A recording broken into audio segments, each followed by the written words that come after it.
महोत्सव हुआ और बवाल हो गया। लोग यहाँ के स्थानीय विधायक का आरोप है कि भाजपा ने मंच पर कब्जा जमा लिया था। इनको अपने क्षेत्र के कार्यक्रम में रहना चाहिए था, ते गायब हो गए। अब पता नहीं, मैं जब रहता हूं तो हमारा सामना नहीं कर पाते हैं, इसलिए गायब हो जाते हैं। ये तय है कि यहाँ कमल फूल का चुनाव चिन्ह होगा, और कैंडिडेट कौन होगा ये चूंकि मैं नहीं बता सकता। बाबा को लेके बहुत कंफ्यूजन है। बाबा लड़ेंगे कि बाबा बक्सर जाएंगे, सवाल चल रहा है। बाबा झाल बजाएंगे, वो तो वही चश्मा है इनके पास, कास्टवाद का चश्मा है, राष्ट्रवाद का चश्मा तो है नहीं। इनको हर चीज में जाति दिखती है, और जब खेसारी यादव के साथ फोटो खिंचवा के डलवाते हैं तब उनको जाति नहीं दिखती। खासकर महोत्सव पर भी कुछ विपक्ष के लोग कटाक्ष कर रहे थे कि जब ये हुआ था तब कहा गया था कि ये प्रतिवर्ष होगा, लेकिन ऐसा नहीं हुआ। देखिए, वो कैलेंडर में नहीं डाला। कहना है कि बाबा घोषणा करते हैं। घोषणा नहीं करते हैं। घोषणा करते तो आपको ITI का बिल्डिंग नहीं दिखता। ये जो बिल्डिंग है ना NH के बगल में, सुंदर बिल्डिंग, अभी उसका उद्घाटन बाकी है। वो घोषणा से नहीं हुआ, कराने से हुआ। रिवर फ्रंट घोषणा से नहीं हुआ, कराने से। आप करते कुछ नहीं है, बयान देते रहते हैं। बाढ़ नहीं आया, कैसे कहते हैं कुछ नहीं करते हैं? तो बाढ़ नहीं आया तो बाढ़ नहीं आएगा। बाढ़ नहीं आया, उनके कारण नहीं आया। ये जो 70 घाट वाला पुल बना था, ये पुल बनाने वाले ही बाढ़ लाने के जिम्मेवार हैं। कान नाक एवं गला की समस्या से है परेशान तो डॉक्टर अभिषेक कुमार है बेहतर समाधान। ENT surgeon doctor Abhishek Kumar नई तकनीक से दे रहे हैं बेहतरीन सेवाएं। संपर्क करें दवाई वाला मेडिकल, डॉक्टर कौशल्या चौक से 10 मीटर पश्चिम, थावे रोड, गोपालगंज। नमस्कार, ग्राउंड जीरो से मैं मनीष ऋषि, और कैमरा स्क्रीन पर आप जिन्हें देख रहे हैं बक्सर लोकसभा से प्रत्याशी रहे और भारतीय जनता पार्टी के प्रदेश के महामंत्री मिथिलेश तिवारी जी हैं। स्वागत है सर। धन्यवाद मनीष जी। महोत्सव हुआ और बवाल हो गया। लोग यहाँ के स्थानीय विधायक का आरोप है कि भाजपा ने मंच पर कब्जा जमा लिया था।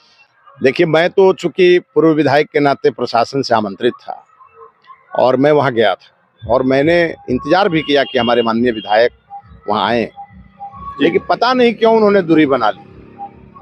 और दूरी ही नहीं बनाई, मैंने सुना कि शायद उनकी नाराजगी भी है।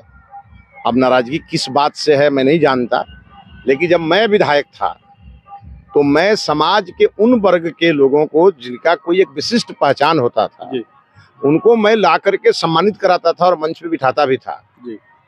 मंच केवल जो जीत गया विधायक और सांसद उसी के लिए नहीं है। और जब प्रोटोकॉल की बात आती है तो हाफ प्रोटोकॉल मेरा भी है। मुझे भी विधानसभा से 2 लाख का कूपन मिलता है, 61,000 रुपया पेंशन मिलता है, और पूर्व विधायक के नाते हम भी लेटर लिखते हैं बिहार सरकार और भारत सरकार को, तो उसका VVIP नंबर मिलता है। तो माननीय विधायक जी को थोड़ा अपना सामान्य ज्ञान दुरुस्त कर लेना चाहिए। और कार्ड में हमारा नाम नहीं था, कार्ड में उन्हीं का नाम था। बिल्कुल। और वो नहीं आए। अब नहीं आए तो अब बहाने बना रहे हैं। अच्छा, बाकी जो जनप्रतिनिधि हैं उन लोगों ने भी दूरी रखा है, आपको क्या लगता है? देखिए, कार्तिक पूर्णिमा के कुछ तो चले गए थे चुनाव प्रचार में। जो NDA के विधायक हैं वो मैक्सिमम लोग चुनाव प्रचार में थे, जो झारखंड का चुनाव प्रचार चल रहा है। कुछ लोगों के घर में पूर्णिमा के कारण व्यस्तता भी रहती है। और अगर आप पिछले बार का आप देखेंगे, इसके पहले जस्ट जो हुआ था नारायणी महोत्सव, ये श्रीमान अभी जो माननीय विधायक हैं यही करवाए थे, और उस समय इन्हीं की सरकार के एक मंत्री थे जितेंद्र राय जी, वो आए थे। उस समय कौन कौन से विधायक थे वहाँ? सब तो कहीं नहीं आते हैं, जिनके क्षेत्र में होता है वो आते हैं। तो इनको अपने क्षेत्र के कार्यक्रम में रहना चाहिए था, ते गायब हो गए। अब पता नहीं, मैं जब रहता हूं तो हमारा सामना नहीं कर पाते हैं, इसलिए गायब हो जाते हैं। और दूसरी बात यह है कि जो नारायणी महोत्सव जिस कारण होता है, वहां तो इनका एक ईंटा भी नहीं लगा है। वहां की सड़कें मैंने बनवाई, घाट मैंने बनवाया, तो इनका तो कुछ हुआ ही नहीं। राम घाट, सीता घाट मैंने बनवाया है। इन लोगों को तो राम के नाम से ही परेशानी है। तो अब सवाल है कि बयान दे रहे हैं, विपक्ष के विधायक हैं तो देंगे ही बयान। उसको लेकर मुझे कुछ नहीं कहना है। मुझे इतना ही कहना है कि नारायणी महोत्सव शासन प्रशासन ने बहुत अच्छे से कराया। हमारे प्रभारी मंत्री जी ने मेरे आग्रह पर 4 करोड़ रुपया का एक भवन बनाने की घोषणा की वहां, जो हमारे क्षेत्र के गन्ना किसानों के लिए रिसर्च और उनके ट्रेनिंग सेंटर के काम आएगा। तो ये तो हमारे लिए उपलब्धि है। मैं वन एवं पर्यावरण विभाग में लगा हूं। उन्हीं के तेज प्रताप यादव जी जब मंत्री थे तो हमारे प्रस्ताव पर उन्होंने कोई भी सकारात्मक रुख नहीं अपनाया। और उसके पहले हमारे वन एवं पर्यावरण विभाग के प्रधान सचिव थे दीपक सिंह जी, और उन्होंने इसका डायरेक्शन दिया था कि भाई यहाँ बनना चाहिए नक्षत्र वाटिका, नवग्रह वाटिका और मोक्ष वाटिका। और फिर डॉक्टर प्रेम कुमार जी मंत्री बने हैं, तो मैंने उनसे मिल करके आग्रह किया है, और वो काम बड़ी तेजी से चल रहा है। अच्छा, वहाँ हम लोग कुछ दिन पहले रिपोर्टिंग किए थे कि हम शाम में गए थे, पूरा अंधेरा था, एक भी लाइट नहीं जल रहा था। हमने प्रशासन से इस पर सवाल भी किया था, लेकिन हालांकि कोई बदलाव नहीं हो पाया। इस पर क्या कहेंगे आप? देखिए मनीष जी, ये बात सही है कि उसका जो ऑपरेशन मेंटेनेंस होना चाहिए, भारत सरकार ने तो घाट बनवा दिया, ऑपरेशन मेंटेनेंस की जिम्मेवारी जिला परिषद की है। तो जो जिला परिषद के माननीय सदस्य हैं उस क्षेत्र के, ये उनकी जिम्मेवारी है। वो जिला परिषद के अध्यक्ष से, वहाँ जिला परिषद के कार्यकारी पदाधिकारी, कार्यपालक पदाधिकारी से बात करके उसको सुनिश्चित कराएं। लेकिन जब मैंने देखा कि इन लोगों को किसी को कोई बहुत मतलब नहीं है, तब मैंने उसके लिए पहल की है और गन्ना मंत्री जी से ही अनुरोध किया है कि सिधवलिया चीनी मिल को वो काम दे दिया जाए कि वो CSR फंड से उसका ऑपरेशन मेंटेनेंस करें।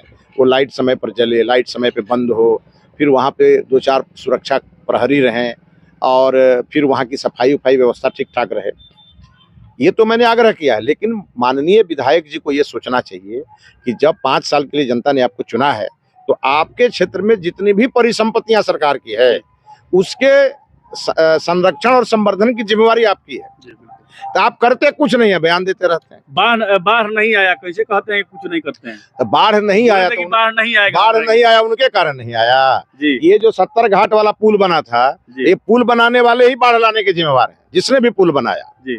और मैं उस पुल का कभी भी आज तक श्रेय लिया नहीं, लेकिन जिसने भी श्रेय लिया है वो बैकुंठपुर में 17 की बाढ़ और 20 की बाढ़ का कलंक उसी के माथे पर है जी। इसलिए कि आपने देखा होगा कि जैसे ही वहां 5 जगह कटवाया गया और वाटरवे को रास्ता मिल गया पानी निकलने का, उसके बाद से तो कभी बांध टूटा ही नहीं। तो पाप तो इन लोगों ने किया और भुगता मैंने 17 में भी मैं भुगता, 20 में भी भुगता। और आप आश्चर्य करेंगे, आजादी के बाद से अभी तक किसी विधायक ने प्रयास नहीं किया कि हमारा बांध का पक्कीकरण हो, लेकिन मैं लड़ करके और 125 करोड़ की योजना मैंने स्वीकृत कराई, टेंडर हो गया, अब काम शुरू हो गया है। और आप सोचिए कि प्यारेपुर से लेकर के सरफरा बाजार से आगे तक 40 किलोमीटर का बांध पक्का होने जा रहा है। दियारा वासियों का जीवन बदल जाएगा पूरी तरह से। अब मैं लगा हूं कि गोपालगंज जिले में जितने भी कच्चे बांध हैं सबको पक्का कराया जाए, 500 करोड़ रुपया लगेगा। ये माननीय विधायक जी कहाँ से लाएंगे? माननीय विधायक जी का कहना है कि बाबा घोषणा करते हैं। घोषणा नहीं करते हैं, घोषणा करते तो आपको ITI का बिल्डिंग नहीं दिखता। ये जो बिल्डिंग है ना NH के बगल में, सुंदर बिल्डिंग, अभी उसका उद्घाटन बाकी है। वो घोषणा से नहीं हुआ, कराने से हुआ। रिवर फ्रंट घोषणा से नहीं हुआ, कराने से हुआ।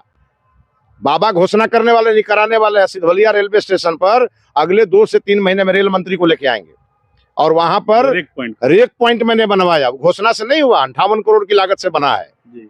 मैंने यहाँ पर ये आप देखेंगे बाबर अली के पेट्रोल पंप से सोनवलिया का जो सड़क मैंने बनवाया, वैसी सड़क बैकुंठपुर में कोई दिखा तो दे। घोषणा से नहीं हुआ। SH-90 घोषणा से नहीं बना। फिर मोहम्मदपुर से छपरा तक का जो NH है वो घोषणा से नहीं बना है। अब वो कहेंगे का जो सब योजना ही गिनवाते हैं, तो हम नहीं गिनवाएंगे तब गिनवाइएगा। करेंगे हम, प्रयास करेंगे हम, गिनवाइएगा आप। हम तो गोपालगंज का थावे महोत्सव भी मेरे नाम से है। जाके माननीय विधायक जी को मैं कहूंगा कि जाके कल पर्यटन विभाग में जरा एक डालिए आप RTI, वहां से RTI का जवाब आएगा तो दिखाएगा मिथिलेश तिवारी के प्रयास से हुआ। और गोपालगंज में 3 महोत्सव की शुरुआत मैंने कराई, थावे महोत्सव, नारायणी महोत्सव और सिंहासनी महोत्सव। एक बार मैंने भास्कर महोत्सव भी कराया। ये सब महोत्सव होने से हमारी सभ्यता संस्कृति जो है उसका एक तरह से पूरा राष्ट्रव्यापी प्रचार होता है। अच्छा, भास्कर महोत्सव पर भी कुछ विपक्ष के लोग कटाक्ष कर रहे थे कि जब ये हुआ था तब कहा गया था कि ये प्रतिवर्ष होगा, लेकिन ऐसा नहीं हुआ। देखिए, वो कैलेंडर में नहीं डाला गया। अच्छा, वो हमारे अनुरोध पर हुआ था जी। तो उसके बाद के लोगों को प्रयास करना चाहिए था। असेंबली किस चीज के लिए है? बिल्कुल, असेंबली में जाके विधायक को बोलना चाहिए ये भास्कर महोत्सव होना चाहिए। लेकिन भास्कर महोत्सव छठ के अवसर पर हो रहा था, अंत में मैंने उसको कैलेंडर में डलवा के नारायणी महोत्सव करा दिया। अब वो कार्तिक पूर्णिमा के दिन होगा, क्योंकि हमारे यहाँ सोनपुर के बाद सबसे ज्यादा भीड़ डुमरिया घाट पे तो हो रहा है। और आप देखेंगे अगली बार से यहाँ पर राष्ट्रीय और अंतर्राष्ट्रीय कलाकार आएंगे। अब अगर उसमें कोई मेरे जाति का भी कलाकार आ जाएगा तो इनको तो वही चश्मा है, इनके पास कास्टवाद का चश्मा है, राष्ट्रवाद का चश्मा तो है नहीं। इनको हर चीज में जाति दिखती है। और जब खेसारी यादव के साथ फोटो खिंचवा के डलवाते हैं तब उनको जाति नहीं दिखती है। लेकिन मैं उनको कहूंगा खेसारी यादव भी मेरे साथ उनका बहुत अच्छा संबंध है, जिस दिन बुलाऊंगा वो दौड़े चले आएंगे। इसीलिए मैं इन सब चीजों का खेती नहीं करता हूं जाति का, मैं राष्ट्रवाद की खेती करता हूं और कास्टवाद की खेती आपको मुबारक। अच्छा, एक आखिरी सवाल लेंगे कि बड़ा कंफ्यूजन चल रहा है बैकुंठपुर में, किस बात का? कौन लड़ेगा? भारतीय जनता पार्टी लड़ेगी और कैंडिडेट तय हमारे राष्ट्रीय अध्यक्ष जी करेंगे जी। ये तय है कि यहाँ कमल फूल का चुनाव चिन्ह होगा। और कैंडिडेट कौन होगा ये चूंकि मैं नहीं बता सकता। बाबा को लेके बहुत कंफ्यूजन है, बाबा कि को बाबा लेके- लड़ेंगे कि बाबा बक्सर जाएंगे, बाबा तमाम सवाल चल रहा है। बाबा झाल बजाएंगे। बाबा अगर पार्लियामेंट चले गए रहते तो शायद हो सकता था कि कंफ्यूजन रहता, जी। लेकिन अब चूंकि पार्लियामेंट हम नहीं जा पाए और अगर हमारी पार्टी हमको कहेगी कि आपको विधानसभा लड़ना है तो हम अपनी धरती से लड़ेंगे भाई जी। वो तो। लेकिन मैं पार्टी का सिपाही हूँ, पार्टी जो तय करेगी वो मैं मानूंगा। लेकिन ये तय जान लीजिए, मैं एक बीजेपी का एक जिम्मेवार महामंत्री हूँ जी। और इस जिले में 3 सीटें बीजेपी लड़ेंगी और 3 सीटें जदयू लड़ेगी। ये तय है पहले से जी। इसमें किसी को कंफ्यूजन नहीं होना चाहिए। और कोई भी बैठ करके अगर इसके लिए अगर सपना सजा रहे होंगे, उनका सपना पूरा होने वाला यहाँ नहीं है। बीजेपी का कार्यकर्ता लड़ेगा और भाजपा का कमल फूल लड़ेगा और इस बार जीत के जाएगा। ये वोट कटवा लोगों के फेरा में इस बार बैकुंठपुर की जनता पड़ने वाली नहीं है और राष्ट्रीय जनता दल को इस बार धूल चटाएंगे, एकदम आप तय जान लीजिए।